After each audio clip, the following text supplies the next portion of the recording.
Hello दोस्तों, क्या कभी आपने कोई मुश्किल सही है? आज हम यीशु मसीह की मुश्किलात के बारे में से देखेंगे कि कैसे यीशु मसीह ने कितनी सारी मुश्किलात सही। उन्होंने हमारे लिए कोड़े खाए, कांटों का ताज पहना, ताकि हम आसमान की बादशाही में जा सकें।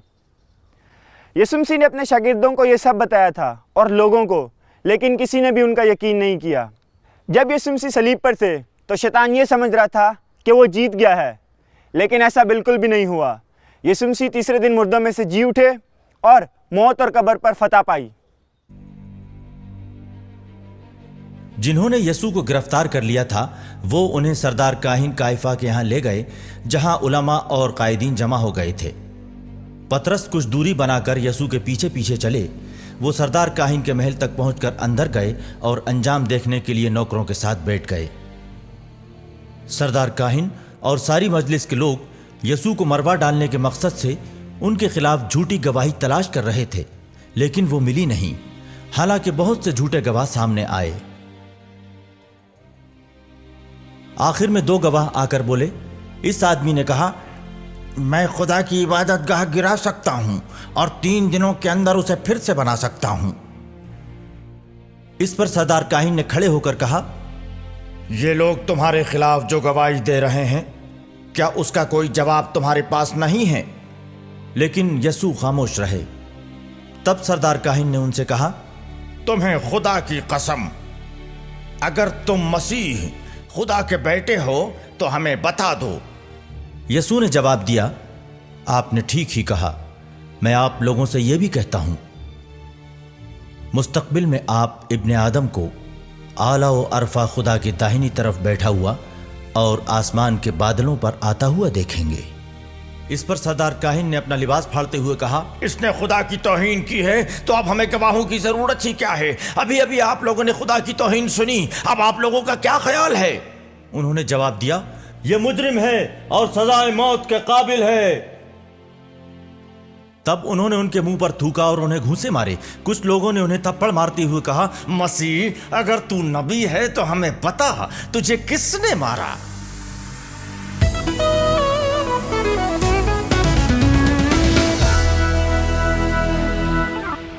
तो यीशु मसीह को सलीब पर लटकाने के लिए लेके जाया जा रहा था। गोलगत्था, जिसका मतलब है कि खोपड़ी का मकान। यीशु मसीह ने 40 कोड़े खाए थे और उनके सर पे कांटों का ताज भी पहनाया गया था। उनके साथ सारे सिपाही बहुत बुरा बिहेव कर रहे थे। उनके जिस्म से खून निकल रहा था और बहुत दर्द और बहुत तकलीफ में थे। आप इमेजिन करें कि एक इंसान 40 कोड़े खाने के बाद अपनी सलीब उठा सकता है? नहीं ना। उनके लिए कितना मुश्किल होगा ये काम। लेकिन फिर भी वो सारे लोगों के दरमियान में से अपनी सलीब उठा के लेते हुए गए और लोग उनसे इतना बुरा बिहेव कर रहे थे। कुछ उनके बारे में बुरा भला बोल रहे थे, कुछ उन पर थूक रहे थे और लोग उनके बारे में मजाक उड़ा रहे थे और ये कह रहे थे कि यही बंदा इतने सारे मौजज़े करता है तो क्या ये अपने आप को नहीं बचा सकता? लेकिन यीशु मसीह ने वो सारा कुछ हमारे लिए किया ताकि हमारे गुनाह माफ़ किए जा सके और हम आसमान की बादशाही में जा सकें। लेकिन यीशु मसीह ने फिर भी उन सब के लिए दुआ की खुदा से कि ऐ खुदा, इन्हें माफ़ कर, क्योंकि ये नहीं जानते कि ये क्या करते हैं। ये शैतान की सबसे बड़ी हार थी और हमारे यीशु मसीह की सबसे बड़ी जीत। उन्होंने हमें आसमान की बादशाही में दाखिल करवाया और हमारे लिए सलीब पर अपनी जान दी। और फिर वो उस जगह पहुंचे जो गुलगुता यानी खोपड़ी की जगह कहलाती है, और पित्त मिली हुई मैं उन्हें पीने को दी, मगर उन्होंने उसे चख कर पीने से इनकार कर दिया। जब वो उस जगह पर पहुंचे जिसे खोपड़ी की जगह कहते हैं, तो वहां उन्हें और उन 2 बदकारों को भी मसलूब किया, एक को दाहिनी तरफ, दूसरी को बाईं तरफ। यीशु ने कहा, ऐ बाप, इनको माफ कर, क्योंकि ये जानते नहीं कि क्या करते हैं। और उन्होंने उनके कपड़ों के हिस्से किए और उन पर कुरा डाला। जब सिपाही यीशु को मसलूब कर चुके तो उनके कपड़े लेकर 4 हिस्से किए, हर सिपाही के लिए 1 हिस्सा, और उनका कुर्ता भी लिया। ये कुर्ता बिन सिला सरासर बुना हुआ था। इसलिए उन्होंने आपस में कहा, इसे फाड़े नहीं, بلکہ اس پر قرعہ ڈالیں تاکہ معلوم ہو کہ کس کے حصے میں آتا ہے۔ یہ اس لیے ہوا کہ وہ نوشتہ پورا ہو جو کہتا ہے کہ انہوں نے میرے کپڑے بانٹ لیے اور میری پوشاک پر قرعہ ڈالا۔ چنانچہ سپاہیوں نے ایسا ہی کیا۔ جب انہوں نے ان کو مصلوب کیا اس وقت پہلا پہر گزر چکا تھا۔ پلاطس نے ایک کتبہ لکھ کر صلیب پر لگا دیا۔ اس میں لکھا تھا، یسوع ناصری یہودیوں کا بادشاہ۔ اس کتبے کو بہت سے یہودیوں نے پڑھا، اس لیے کہ وہ مقام جہاں یسوع کو مصلوب کیا گیا شہر کے نزدیک تھا اور وہ عبرانی، لاطینی اور یونانی زبانوں میں لکھا ہوا تھا۔ اس لیے یہودیوں کے سردار کاہنوں نے پلاطس سے کہا، یہودیوں کا بادشاہ نہ لکھو، بلکہ یہ لکھو کہ اس نے کہا میں یہودیوں کا بادشاہ ہوں۔ پلاطس نے جواب دیا، میں نے جو لکھ دیا وہ لکھ دیا۔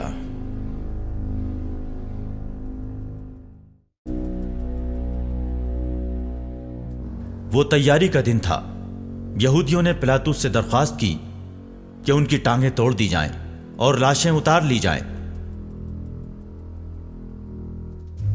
تاکہ سبت کے دن صلیب پر نہ رہیں، کیونکہ وہ سبت ایک خاص دن تھا۔ سپاہیوں نے آ کر پہلے اور دوسرے شخص کی ٹانگیں توڑیں جو ان کے ساتھ مصلوب ہوئے تھے۔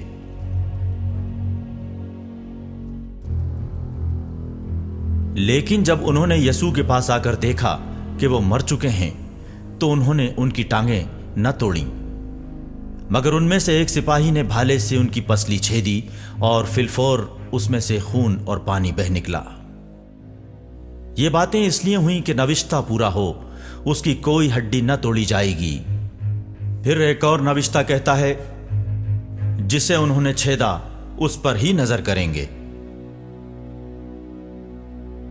جب شام ہو گئی تو اس لیے کہ تیاری کا دن تھا جو سبت سے ایک دن پہلے ہوتا ہے، ارمیتھیا کے رہنے والے یوسف جو عزت دار مشیر اور خود بھی خدا کی بادشاہی کے منتظر تھے، انہوں نے جرت سے پلاطس کے پاس جا کر یسوع کی لاش مانگی۔ پلاطس کو تعجب ہوا کہ وہ اتنی جلد مر گئے۔ پھر صوبیدار کو بلا کر اس سے پوچھا کہ ان کو مرے ہوئے دیر ہو گئی۔ جب صوبیدار سے حال معلوم کر لیا تو لاش یوسف کو دلا دی۔ اور نکودیموس بھی آئے، یہ وہی تھے جو ایک رات یسوع سے ملنے آئے تھے۔ وہ اپنے ساتھ 50 سیر کے قریب ایلوویرا اور عود ملا ہوا لائے۔ انہوں نے یسوع کی لاش لے کر اسے سوتی کپڑے میں خوشبودار چیزوں کے ساتھ کفنایا، جس طرح کے یہودیوں میں دفن کرنے کا دستور ہے۔ اور جس جگہ وہ مصلوب ہوئے وہاں ایک باغ تھا، اور اس باغ میں ایک نئی قبر تھی جس میں کبھی کوئی نہ رکھا گیا تھا۔ انہوں نے یہودیوں کی تیاری کے دن کے باعث یسوع کو وہیں رکھ دیا، کیونکہ یہ قبر نزدیک تھی۔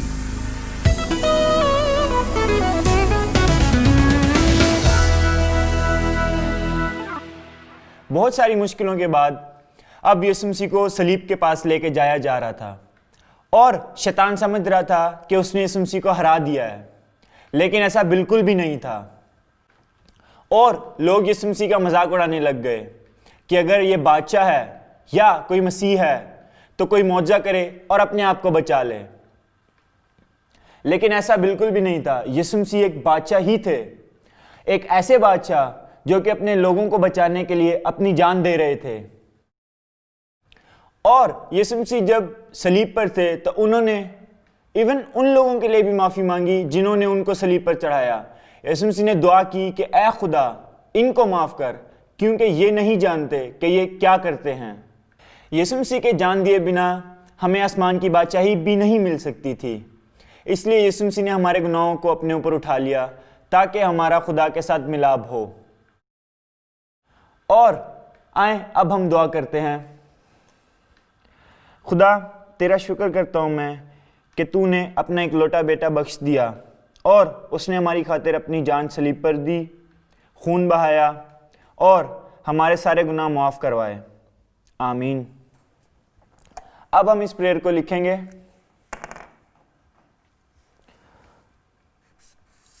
خدا تیرا شکر کہ تو نے اپنا اکلوتا بیٹا ہمارے گناہوں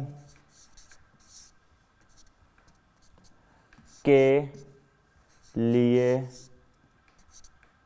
دیا۔ خدا تیرا شکر کہ تو نے اپنا اکلوتا بیٹا ہمارے لیے بخش دیا۔ آئیں اب ہم اس کو ہینگ کریں گے پیچھے۔